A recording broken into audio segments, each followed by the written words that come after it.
Assalamualaikum warahmatullahi wabarakatuh. Salam sehat, semangat, dan sukses. Jumpa lagi dengan Ibu Esti Nawangmawati di kelas 10 Matematika. Kita akan melanjutkan belajar tentang barisan dan deret.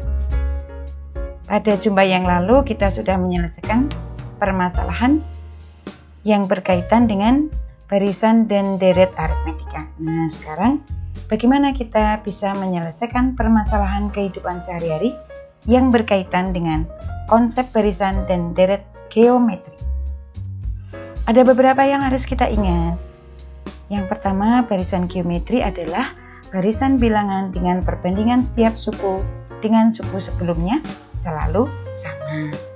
Perbandingan tersebut disebut dengan rasio.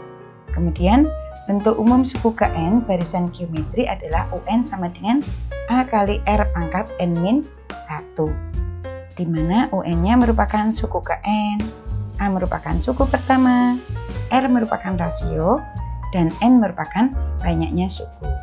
Oke. Kemudian deret geometri adalah penjumlahan dari suku-suku suatu barisan geometri. Ada dua macam. Deret geometri konvergen itu kalau rasionya berkisar antara min 1 sampai dengan 1, atau dikatakan R lebih dari min 1 tetapi kurang dari 1. Sedangkan yang deret geometri divergen, R-nya kurang dari min 1 atau R-nya lebih dari 1. Untuk bentuk umum jumlah N suku pertama deret geometri itu juga ada dua macam. Yang biasanya digunakan untuk deret geometri konvergen adalah Sn sama dengan A kali 1 min R pangkat N dibagi 1 min R.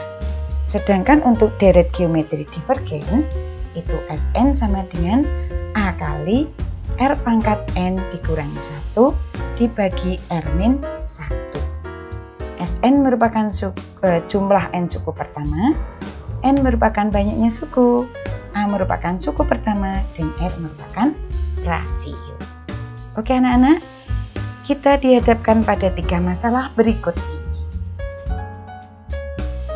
Kita kupas satu persatu ya.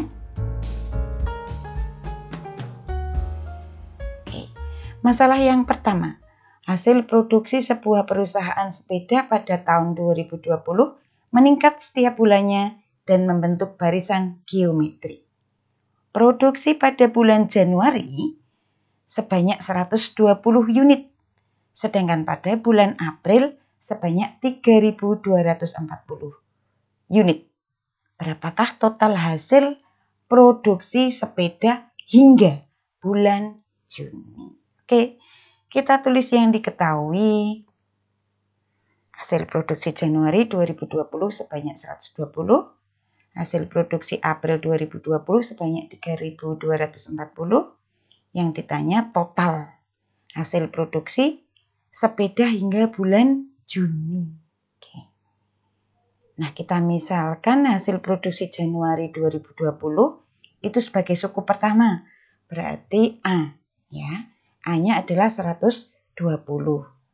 Nah, itu berarti hasil produksi bulan April sudah menjadi U4. Suku keempat, dan U4 sama dengan 3.240. Nah, kita ingat bahwa U4 itu berarti A kali R pangkat 4 min 1 atau AR pangkat 3 adalah 3.240. Berarti 3.240 sama dengan 120 kalikan R pangkat 3. Dengan demikian R pangkat 3 sama dengan 3.240 dibagi 120 atau diperoleh 27. Itu berarti R sama dengan 3. Oke. Nah, total hasil produksi sepeda hingga bulan Juni. Kalau Januari itu dianggap sebagai U1, berarti hasil pada bulan Juni adalah U6. Nah, total hasil produksi sepeda hingga bulan Juni berarti S6. Nah, karena R-nya sama dengan 3, kita bisa gunakan rumus yang divergen. yaitu Sn sama dengan A kali R pangkat N min 1 dibagi R min 1. Berarti S6-nya sama dengan A kali R pangkat 6 dikurangi 1 dibagi R dikurangi 1. Kita substitusikan nilai-nilainya. A-nya 120, R-nya adalah 3. Sehingga kita dapatkan S6 sama dengan 120 kali 3 pangkat 6 dikurangi 1 dibagi 3 min 1. Oke, ekivalen dengan S6 sama dengan 120 kali 729 dikurangi 1 dibagi 2. Kita dapatkan S6-nya sama dengan 43.680. Oke anak-anak, berarti total hasil produksi sepeda hingga bulan Juni sebanyak 43.680 unit. Oke, mudah-mudahan bisa dipahami. Kita lanjutkan pada masalah yang kedua. Sisipkan 5 bilangan di antara 3 dan 192 agar susunan bilangan tersebut membentuk barisan geometri. Oke, karena yang disisipkan 5 berarti nanti banyaknya suku menjadi 7. Ya. Kemudian 3 itu sebagai suku pertama atau sebagai A. Sedangkan 192 itu sebagai suku terakhir atau sebagai U7. Oke.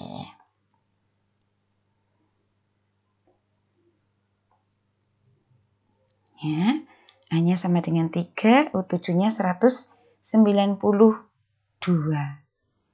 U7 itu rumusnya A kali R pangkat 6. Nah, berarti 192 sama dengan 3 kali R pangkat 6. R pangkat 6 berarti 192 dibagi 3. Kita peroleh R pangkat 6 sama dengan 64. Berarti R-nya sama dengan 2 atau R sama dengan min 2. Untuk A sama dengan 3 dan R sama dengan 2, maka 5 bilangan tersebut adalah, berarti suku keduanya adalah 3 kali 2 itu 6. Kemudian suku berikutnya 6 kali 2 itu 12. 12 kali 2, 24. 24 kali 2, 48. 48 kali 2 berarti 96. Berarti menjadi 6, 12, 24, 48, dan 96. Nah, sekarang ketika A-nya 3 dan R-nya min 2, berarti bilangan tersebut adalah ya 3 kali min 2 dulu diperoleh min 6. Min 6 kali min 2 berarti diperoleh 12. 12 diperoleh 12 kali min 2 diperoleh min 24. Sehingga 5 bilangan tersebut adalah min 6, 12, min 24, 48, dan yang terakhir min 96. Oke. Kita lanjutkan masalah yang ketiga. Nah, ini sebuah pipa dipotong menjadi 5 bagian. Panjang masing-masing bagian membentuk barisan geometri. Jika potongan pipa terpendek adalah 4 cm dan potongan pipa terpanjang adalah 324 cm, maka tentukan panjang pipa semula. Oke. Dipotong menjadi 5 bagian berarti N-nya sama dengan 5. Terpendek adalah 4 cm berarti A-nya sama dengan 4. Terpanjang adalah 324 berarti U5 atau U terakhir ya. Sama dengan 324. Yang ditanyakan panjang pipa semula berarti S5. Oke.